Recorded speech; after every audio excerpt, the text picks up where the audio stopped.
नमस्कार मित्रांनो, माझं नाव निखिल एज्युकेटिंग महाराष्ट्र या यूट्यूब चॅनलवर आपले हार्दिक स्वागत आहे. आज आपला या लेक्चरचा दुसरा भाग आहे. इतिहास लेखन भारतीय परंपरा या पाठाचा दुसरा लेक्चर आहे. आज आपण पहिलं लेक्चर संपवलं आहे. सुरुवात करूया. बघा, आपण मागच्या लेक्चरमध्ये इतिहास लेखन भारतीय परंपरा म्हणजे त्यातले कोणत्या काळातील इतिहास लेखन आहे याचा अभ्यास केला होता. ओके, प्राचीन, मध्ययुगीन, आधुनिक याचा आपण अभ्यास केला होता. मध्ययुगीन काळातील झालं होतं, प्राचीन काळातील झालं होतं, त्यानंतर आधुनिक काळातील इतिहास लेखन आणि ब्रिटिश इतिहास काळ झाला होता. आणि आज आपल्याला भारतीय इतिहास लेखन विविध तात्विक प्रणाली यांचा अभ्यास करायचा आहे. ओके, बघा, त्यामध्ये वसाहतवादी इतिहास लेखन एक मुद्दा आहे. विविध तात्विक प्रणाली कोणकोणत्या आहे? 3 प्रकारच्या विविध तात्विक प्रणाली आहे. रा व प्रा म्हणजे वसाहतवादी, प्राच्यवादी आणि राष्ट्रवादी. या ठिकाणी ॲब्रिव्हिएशन्स आहे. वसाहतवादी, प्राच्यवादी, राष्ट्रवादी. या ठिकाणचा रा, या ठिकाणचा व आणि या ठिकाणचा प्रा. सो रा व प्रा. रा म्हणजे राष्ट्रवादी, व म्हणजे वसाहतवादी आणि प्रा म्हणजे प्राच्यवादी. बघा, सुरुवात करूया. भारतीय इतिहासाचा अभ्यास आणि लेखन करणाऱ्या ब्रिटिश सुरुवातीच्या इतिहासकारामध्ये प्रामुख्याने ब्रिटिश अधिकारी तसेच ख्रिश्चन धर्मप्रसारकांचा अंतर्भाव होता, म्हणजे त्यांचा समावेश होता. भारतीय संस्कृती गौण दर्जाची आहे या पूर्वग्रहाचे प्रतिबिंब त्यांच्यातील काहींच्या लेखनात स्पष्टपणे उमटले दिसते. वसाहतवादी ब्रिटिश सत्तेच्या समर्थनासाठी त्यांच्या इतिहास लेखनाचा वापर केला गेला. 1922 ते 37 याच्या दरम्यान प्रसिद्ध झालेले 1922 ते 1937 दरम्यान प्रसिद्ध झालेले केम्ब्रिज हिस्ट्री ऑफ इंडिया या ग्रंथाचे 5 खंड हे वसाहतवादी इतिहास लेखनाचे ठळक उदाहरण आहे. बघा, या ठिकाणी तुम्हाला प्रश्न शकतो, ॲक्च्युली वसाहतवादी इतिहास लेखन ही ब्रिटिश इतिहासकारांची संकल्पना होती. त्यांचा जो वसाहतवाद माहिती आहे, तुम्ही त्याचा अभ्यास केला आहे, तर त्यामुळेच त्यांनी वसाहतवादी इतिहास लेखन ही गोष्ट उदयाला आली. आणि 1922 ते 1937 च्या दरम्यान प्रसिद्ध झालेले केम्ब्रिज हिस्ट्री ऑफ इंडिया या ग्रंथाचे 5 खंड वसाहतवादी इतिहास लेखनाचे महत्त्वाचे ठळक उदाहरण आहे. केम्ब्रिज हिस्ट्री ऑफ इंडिया लक्षात ठेवा. कोणतं? Cambridge history of India. बघा, पुढे जाऊयात. प्राच्यवादी इतिहास लेखन. युरोपमधील अभ्यासकांमध्ये पूर्वेकडील संस्कृती आणि देश यांच्याबद्दल कुतूहल जागृत झाले होते. बघा, युरोपमधील अभ्यासकांमध्ये पूर्वेकडील, बघा मला एक सांगा, सूर्य कोणत्या दिशेला उगवतो? पूर्वेच्या. ओके, पूर्वेच्या दिशेने सूर्य उगवतो. तर सकाळची पहाटेची जी वेळ असते ना, त्यामधील कोणत्या तरी एका घटकाला प्राची असे म्हटले जाते. प्राची. सो त्यावेळी जे सूर्य वरती येतो, उगवतो, तो प्राची, त्या घटकाला असे प्राची म्हटले जाते. म्हणून या ठिकाणी प्राच्यवादी इतिहास लेखन असे म्हटले आहे. कारण की पूर्वेकडील दिशा म्हणजे पूर्वेकडील संस्कृती आणि देश यांच्याबद्दल कुतूहल जागृत झाले होते कोणाला? युरोपमधील अभ्यासकांमध्ये. आणि त्यामुळे त्यांनी त्याला प्राच्यवादी इतिहास लेखन असे नाव दिले आहे. त्याबद्दल आदर, कौतुक असले काही अभ्यासक त्यांच्यामध्ये त्यांना प्राच्यवादी इतिहास लेखक असे म्हटले आहे. प्राच्यवादी अभ्यासकांनी संस्कृत आणि युरोपीय भाषांमधील साधर्म्याचा अभ्यास केला. त्यांनी साधर्म्य म्हणजे समानता होती त्याचा त्यांनी अभ्यास केला. कोणी? प्राच्यवादी अभ्यासकांनी. म्हणजे संस्कृत आणि युरोपीय भाषा. संस्कृती भारत देशाची सर्वाधिक प्राचीन भाषा होती आहे. म्हणजे वैदिक वाङ्मय आणि संस्कृत साहित्याचा अभ्यास करणाऱ्या प्राच्यवादी विद्वानांचा भर होता. त्यातून या भाषांजन्य असणारी एक प्राचीन इंडो युरोपीय भाषा होती अशी संकल्पना मांडली गेली. म्हणजे संस्कृत या भाषेवरून त्यांची अशी एक जननी असणारी भाषा, एक प्राचीन इंडो युरोपीय भाषा होती अशी एक संकल्पना मांडली गेली. इसवी सन 1784 सर विल्यम जोन्स यांनी कोलकाता येथे एशियाटिक सोसायटीची स्थापना केली. हा मुद्दा लक्षात आहे, हा मुद्दा फार महत्त्वाचा, लक्षात ठेवा. 1784 विल्यम जोन्स यांनी कोलकाता येथे एशियाटिक सोसायटीची स्थापना केली. त्याद्वारे प्राचीन भारतीय वाङ्मय आणि इतिहास यांच्या अभ्यासात चालना मिळाली. कोणता? कोलकाता येथे एशियाटिक सोसायटी याद्वारे प्राचीन भारतीय वाङ्मय आणि इतिहास यांच्या अभ्यासात चालना मिळाली. बघा, प्राच्यवादी अभ्यासकांमध्ये फ्रेडरिक मॅस्क्युलर या जर्मन अभ्यासकाचा प्रामुख्याने उल्लेख करायला हवा. त्याच्या दृष्टीने संस्कृत भाषा ही इंडो युरोपीय भाषेकडील अति प्राचीन शाखा होती. संस्कृत साहित्यात त्याला विशेष रस होता. त्यांनी हितोपदेश या संस्कृत ग्रंथाचा जर्मन भाषेत अनुवाद केला होता. हा प्रश्न येऊ शकतो 1 मार्काला. तसेच the sacred books of the east या नावाने सेक्रेड म्हणजे काय, पवित्र, sacred books of the east या नावाने 50 खंड संपादित केले. त्याने ऋग्वेदाचे संकलन करण्याचे काम केले. ते 6 खंडांमध्ये प्रसिद्ध झाले. त्याने ऋग्वेदाचा जर्मन भाषेत सुद्धा अनुवाद केला आहे. बघा, फ्रेडरिक मॅस्क्युलर, याला संस्कृत या विषयात किती रस होता. अलीकडच्या काळात प्राच्य विद्यावंतांच्या लेखनामागील छुपे साम्राज्यवादी हितसंबंध प्रकाशात आणण्याचे काम एडवर्ड सईद या विद्वानाने केले. बघा, अलीकडच्या काळात प्राच्य विद्यावंतांच्या लेखनामागील छुपे साम्राज्यवादी हितसंबंध, म्हणजे प्राच्य विद्यावंत जे होते त्यांच्या लेखनामागे साम्राज्यवादी हितसंबंध जोपासण्याचे काम केले होते आणि ते प्रकाशात आणण्याचे काम एडवर्ड सईद या विद्वानाने केले. बघा, पुढे जाऊयात. पुढे आहे राष्ट्रवादी इतिहास लेखन. राष्ट्रवादी या शब्दावरच कल्पना येते की राष्ट्रवादी म्हणजे काय. म्हणजे आपल्या लोकांनी आपल्यासाठी केले इतिहास लेखन. 20व्या शतकामध्ये इंग्रजी शिक्षण पद्धतीमध्ये शिकून तयार झालेल्या भारतीय इतिहासकारांच्या लेखनामध्ये भारताच्या प्राचीन वैभवाचा अभिमान आणि भारताची आत्मजाणीव जागृत करण्याकडे असलेला कल दिसतो. बघा, 19व्या शतकामध्ये इंग्रजी शिक्षण पद्धती म्हणजे ब्रिटिशांच्या शाळेमध्ये शिकून तयार झालेले आपले जे भारतीय लोक होते त्या इतिहासकारांच्या लेखनामध्ये भारताच्या प्राचीन वैभवाचा अभिमान आणि आत्मजाणीव जागृत करण्याकडे असलेला कल दिसतो. त्यांच्या लेखनास राष्ट्रवादी इतिहास लेखन असे म्हटले जाते. बघा, म्हणजे राष्ट्राच्या अभिमानातून केलेले लेखन म्हणजे राष्ट्रवादी इतिहास लेखन. महाराष्ट्रातील राष्ट्रवादी इतिहास लेखनास विष्णू शास्त्री चिपळूणकर यांच्यापासून प्रेरणा मिळाली. बघा, हा मुद्दा महत्त्वाचा आहे. ब्रिटिश अधिकाऱ्यांनी लिहिलेल्या प्राचीन भारताच्या पूर्वग्रह दूषित इतिहासाला त्यांनी विरोध केला. अशा प्रकारे राष्ट्रवादी इतिहास लेखन करणाऱ्या इतिहासकारांनी भारताच्या इतिहासातील सुवर्णकाळ शोधण्याचा प्रयत्न केला. असे करत असताना प्रसंगी ऐतिहासिक वास्तवाची चिकित्सापूर्वक छाननी करण्याकडे दुर्लक्ष केले गेले. जे ऐतिहासिक वास्तव होतं त्यांची चिकित्सापूर्वक छाननी करण्याकडे त्या गोष्टींकडे दुर्लक्ष केले गेले राष्ट्रवादी इतिहास लेखनामध्ये. असा आक्षेपही त्यांचा घेतला जातो. बघा, महादेव गोविंद रानडे, रामकृष्ण गोपाळ भांडारकर, विनायक दामोदर सावरकर, राजेंद्रलाल मिश्र, रमेशचंद्र मुजुमदार, काशीप्रसाद जयस्वाल, राधाकुमार मुखर्जी, भगवानलाल इंद्रजी, वासुदेव विष्णू मिराशी, अनंत सदाशिव आडतेकर ही काही राष्ट्रवादी इतिहासकारांची नावे उदाहरणादाखल देता येतील.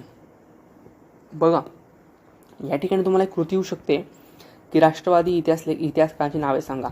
तो हिच्यातले जे आहेत काही नावं सोपे ते लक्षात ठेवा. म्हणजे महादेव गोविंद रानडे नाव लक्षात राहू शकतं, ऐकले खूप वेळेस. विनायक दामोदर नाव लक्षात राहू शकतं, वासुदेव विष्णू मिराशी, अनंत सदाशिव वाडतेकर, अशी 4-5 नावं लक्षात ठेवा. बघा, माहीत आहे का तुम्हाला the rise of the Maratha power या ग्रंथात महादेव गोविंद रानडे यांनी मराठा सत्तेच्या उदयाची पार्श्वभूमी विस्ताराने मांडली. मराठी सत्तेचा उदय म्हणजे अचानक पेटला बनवा नसून त्याची सामाजिक आणि सांस्कृतिक व धार्मिक क्षेत्रातील तयारी बऱ्याच काळ महाराष्ट्रात चालत होती असे त्यांनी प्रतिपादले. बघा, इतिहास लेखन, भाषाशास्त्र, व्युत्पत्ती म्हणजे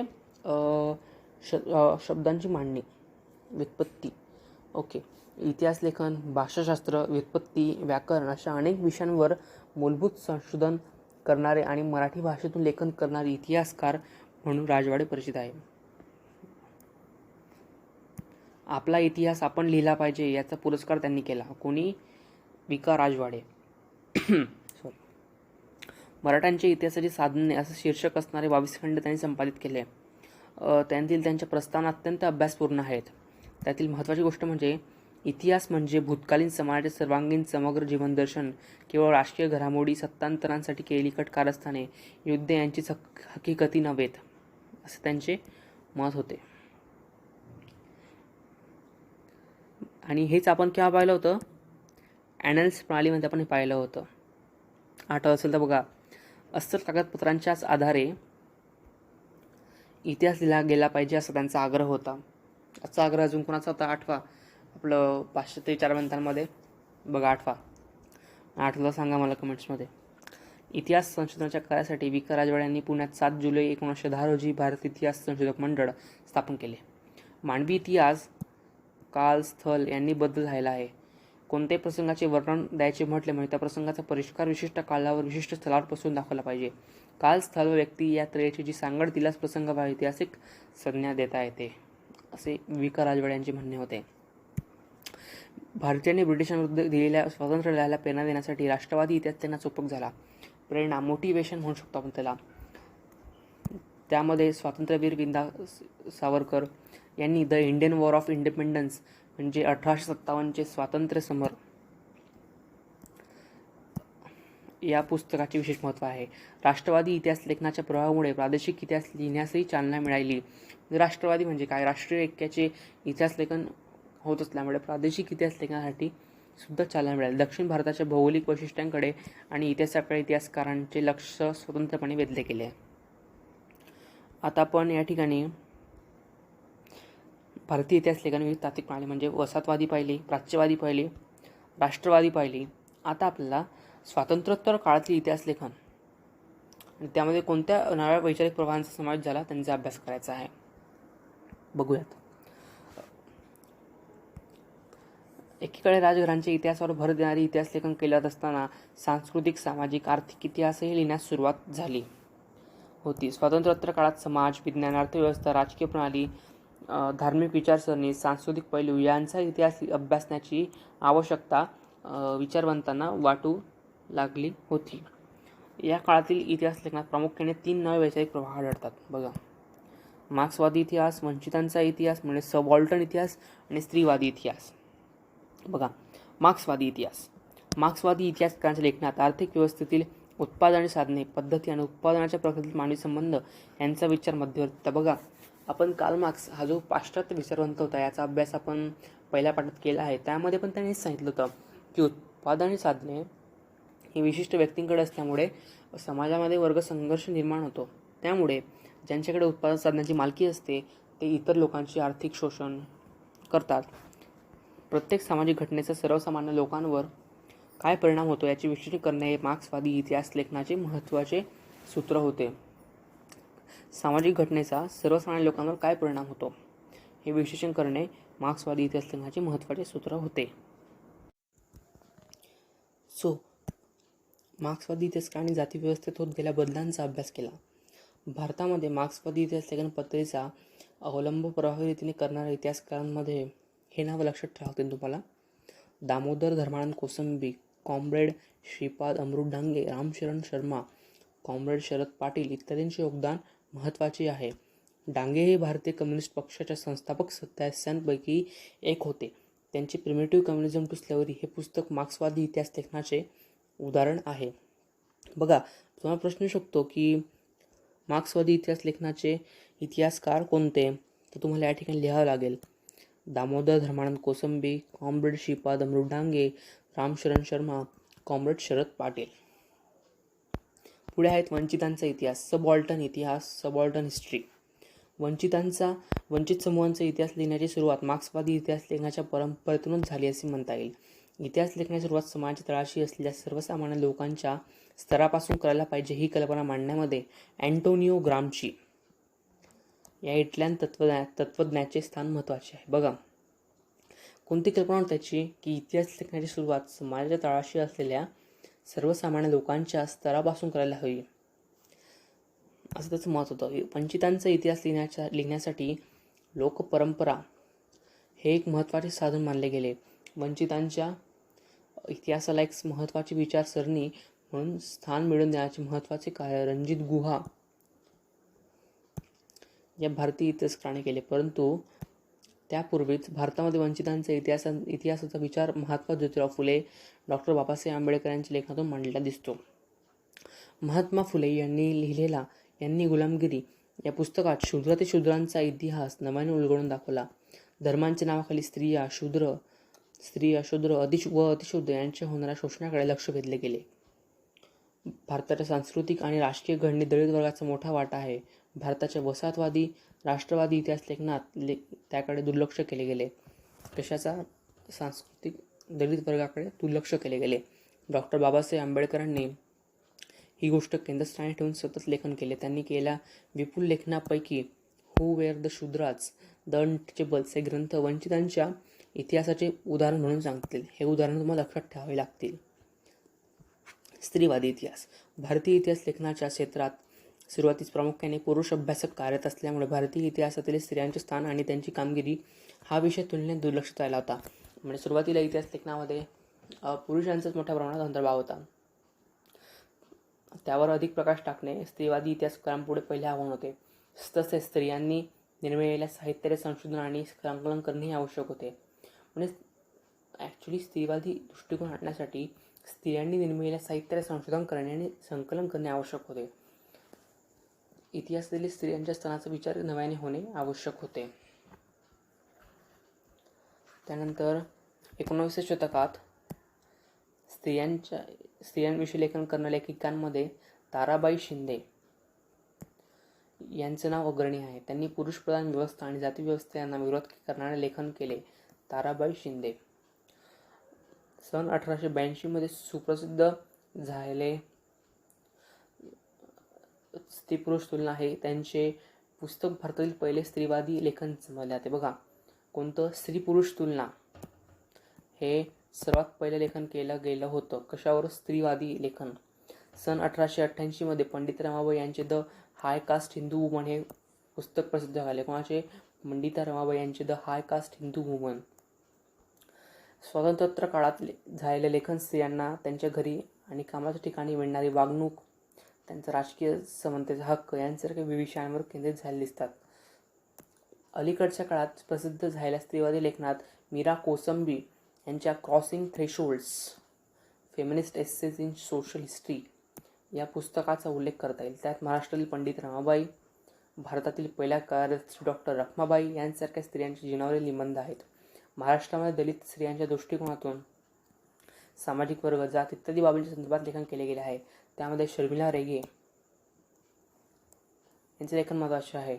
writing caste, writing gender, reading Dalit women testimonies यामुळे दलित स्त्रियांचा आत्मचरित्रावर त्यांनी लिहिलेल्या निबंधांचे संकलन आहे. विशिष्ट विचारप्रणालीचा आश्रय न घेता इतिहास लिहिण्यामध्ये सर यदुनाथ सरकार, सुरेंद्रनाथ सेन, रियासतकार गो. स. सरदेसाई, त्र्यंबक शंकर शेजवलकर यांचा नामोल्लेख करावा लागेल. बघा कोणत्याही विचारप्रणालीचा आश्रय न घेता म्हणजे कसं काय? आपल्याकडे ज्या प्रणाली होत्या तात्विक प्रणाली 3 प्रकारच्या, प्राच्यवादी, वसाहतवादी, राष्ट्रवादी, हो या कोणत्याही विचारप्रणालीचा आश्रय न घेता किंवा विचारप्रवाहांचा आश्रय न घेता ज्यांनी इतिहास लेखन केलं त्यामध्ये सर यदुनाथ सरकार, सुरेंद्रनाथ सेन, रियासतकार गो. स. सरदेसाई, त्र्यंबक शंकर शेजवलकर यांचा नामोल्लेख करावा लागेल. ही नावं लक्षात ठेवा की येऊ शकतो प्रश्न, विशिष्ट विचारप्रणालीचा आश्रय न घेता इतिहास लेखन करण्यामध्ये इतिहासकार कोणते? तर हे 4 नावं लक्षात ठेवा. कृती येऊ शकते आली तर. गोविंद सखाराम सरदेसाई यांनी मराठी रियासत प्रकाशित करून मराठी इतिहास लेखन आणि क्षेत्रात मोठी कामगिरी केली. त्यांचे हे कार्य इतके लोकप्रिय झाले की समाज त्यांना रियासतकार म्हणून ओळखू लागला. कोणाला? गोविंद सखाराम सरदेसाई. म्हणजे कोण? गो. स. सरदेसाई. गोविंद सखाराम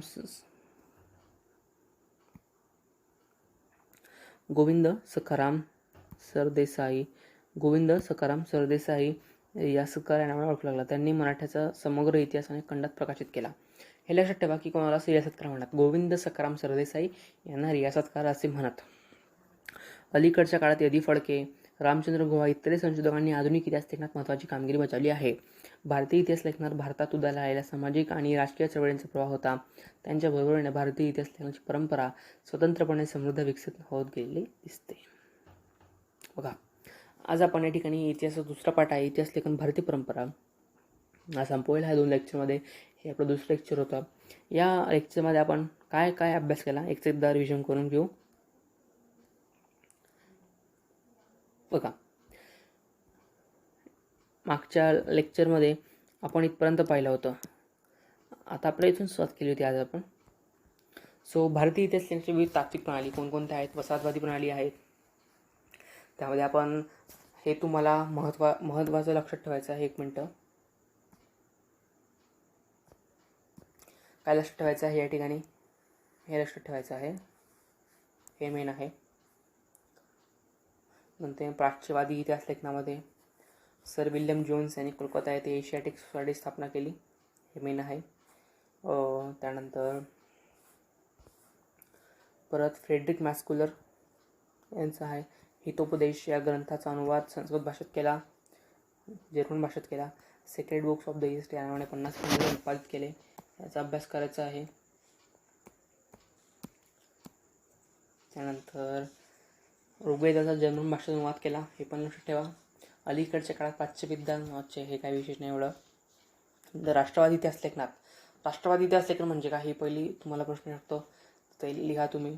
नंतर विष्णू चिपळूणकर यांच्यापासून प्रेरणा मिळाली, नाही हे काही महत्त्वाचं नाही. ओके. महाराष्ट्र राष्ट्रवादी इतिहास लेखनात विष्णू शास्त्री चिपळूणकर यांच्यापासून प्रेरणा मिळाली. ओके. त्यानंतर पुढे आहे ऐतिहासिक वास्तवाची. ओके, मग हे तुम्हाला नावं लक्षात ठेवतील, 5-6 नावं लक्षात ठेवून घ्या, जास्त नाही. परत ॲब्रिव्हिएशन्स करत आला तर ॲब्रिव्हिएशन करून पहा, ट्राय करा, खाली कमेंटमध्ये सांगा मला. त्यानंतर इतिहास लेखन व्युत्पत्ती. आता या ठिकाणी महत्त्वाचं काय आहे, इतिहास म्हणजे भूतकालीन समाजाचे सर्वांगीण समग्र जीवनदर्शन, केवळ राजकीय घडामोडी, सत्तांतरांसाठी केलेली कारस्थाने आणि युद्धे यांच्या चुकीगती नव्हेत, असं त्यांची मत होते. आणि अस्सल कागदपत्रांच्याच आधारे इतिहास लिहिला गेला पाहिजे, असा त्यांचा आग्रह होता. ओके, हे काही विषय नाही, पण एकदा करून घ्या. भारतीयांनी ब्रिटिशांविरुद्ध दिलेल्या स्वातंत्र्याला प्रेरणा देण्यासाठी राष्ट्रवादी इतिहास लेखन व्यापक झाला. ॲज अ मोटिवेशन, जसे तुम्ही मोटिवेशन व्हिडिओ बघता यूट्यूबला, तसेच राष्ट्रवादी इतिहास लेखनाच्या प्रभावामुळे प्रादेशिक इतिहास लिहिण्यालाही चालना मिळाली. त्यानंतर स्वातंत्र्योत्तर काळातली इतिहास लेखन आणि त्यातनं विविध प्रणाली उदयास आल्या, वैचारिक प्रवाह उदयास आले. त्यामध्ये मार्क्सवादी इतिहास, वंचितांचा इतिहास, त्याला सबॉल्टन हिस्ट्री सुद्धा म्हणतात. सो यामध्ये काय तुम्हाला माहिती, उत्पादन साधने, पद्धती मानवी संबंधावर अवलंबून असतात. नंतर कोण होतं, दामोदर धर्मानंद कोसंबी यांची नावं लक्षात ठेवा. त्यांचं प्रिमिटिव्ह कम्युनिझम हे सवली म्हणजे डांगे, श्रीपाद अमृत डांगे यांचं हे पुस्तक प्रिमिटिव्ह कम्युनिझम टू स्लेव्हरी हे मार्क्सवादी इतिहास लेखनाचे उदाहरण आहे. त्यानंतर वंचितांचा इतिहास, याच्यात अँटोनिओ ग्रामची या इटालियन तत्त्वज्ञानी स्थान महत्त्वाचे. त्याने काय सांगितलं की इतिहास लेखनाची सुरुवात समाज तळाशी असल्यास सर्वसामान्य लोकांच्या स्तरापासून करायला पाहिजे. ओके.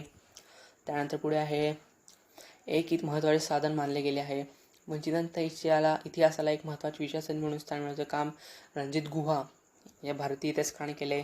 त्यांच्या आधीच ज्योतिराव फुले, महात्मा ज्योतिराव फुले, डॉक्टर बाबासाहेब आंबेडकर यांनी सुद्धा ते काम केलं होतं. नंतर महात्मा फुले यांनी गुलामगिरी त्यांच्या पुस्तकातून शूद्रा ते शूद्रांचा इतिहास नव्याने उलगडून दाखवला. नंतर डॉक्टर बाबासाहेब आंबेडकर यांनी सतत ही गोष्ट समोर ठेवून केलं विपुल लेखन आहे. नंतर the who were the Shudra, the untouchables हे ग्रंथ वंचितांचे इतिहासाचे उदाहरण म्हणून सांगता येतील. नंतर आहे स्त्रीवादी इतिहास. आधी पुरुषवादी दृष्टिकोनाचा अंतर्भाव होता. नंतर स्त्रियांनी जे साहित्य निर्माण केलं होतं, त्यांचे संकलन करणे, संशोधन करणे फार महत्त्वाचे होते. त्यानुसार पावलं टाकली गेलीत. नंतर 19व्या शतकात स्त्रियांविषयी लेखन करण्यामध्ये ताराबाई शिंदे यांचं नाव महत्त्वाचं आहे. स्त्री पुरुष तुलना हे सर्वात पहिलं पुस्तकात होती स्त्रीवादी इतिहास लेखनाचं. त्यानंतर पंडित रमाबाई यांचे the high caste Hindu woman, Meera Kosambi यांचं क्रॉसिंग थ्रेशोल्ड्स फेमिनिस्ट सस्टेस इन सोशल हिस्ट्री या पुस्तकाचा उल्लेख करता येईल. त्यात महाराष्ट्रीय पंडित रमाबाई, स्त्री डॉक्टर रखमाबाई यांच्या जीवनावरील ग्रंथ आहेत. शर्मिला रेगे यांचे लेखन महत्त्वाचे आहेत. Writing caste and writing gender, reading Dalit women's testimonies यामुळे दलित स्त्रियांच्या आत्मचरित्रावर त्यांनी लिहिलेल्या निबंधांचे संकलन आहे. त्यानंतर विशिष्ट प्रणालीचा आश्रय घेता ज्यांनी इतिहास लेखन केलं आहे त्यामध्ये सर यदुनाथ सरकार, सुरेंद्रनाथ सेन, रियासतकार, गोविंद सखाराम सरदेसाई, त्र्यंबक शंकर शेजवलकर यांचा नामोल्लेख करावा लागेल तुम्हाला. नंतर रियासतकार कोण, तर गोविंद सखाराम सरदेसाई, काय विशेष नाही. सो या ठिकाणी आपण पूर्णपणे इतिहास लेखन भारतीय परंपरा हा पाठ संपवला आहे. त्यानंतर आपला पुढचा पाठ आहे तो आहे उपयोजित इतिहास. तो आपण लवकरच लवकर अपलोड करण्याचा प्रयत्न करू पुढच्या पाठामध्ये. सो या ठिकाणी हा जो स्वाध्याय आहे यामध्ये बघा,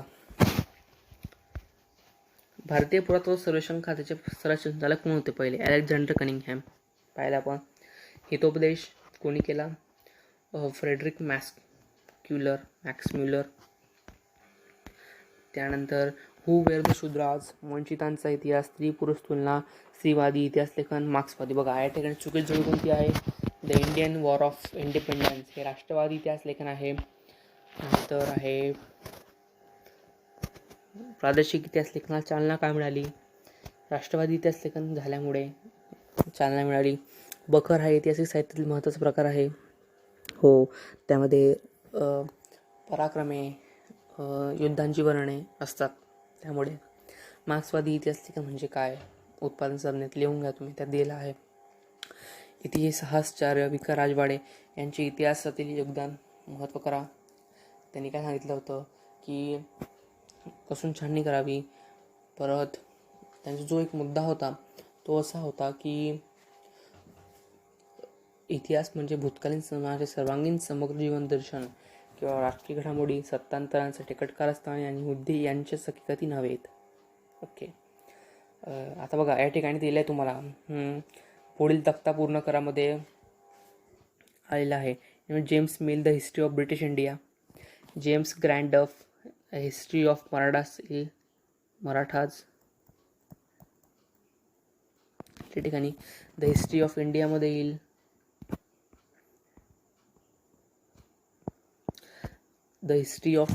येईल एल्फिन्स्टन येथील, या ठिकाणी एल्फिन्स्टन येथील. नंतर Shripad Amrit Dange, communism to slavery, आणि हू वर द शुद्धा डॉक्टर बाबासाहेब आंबेडकर.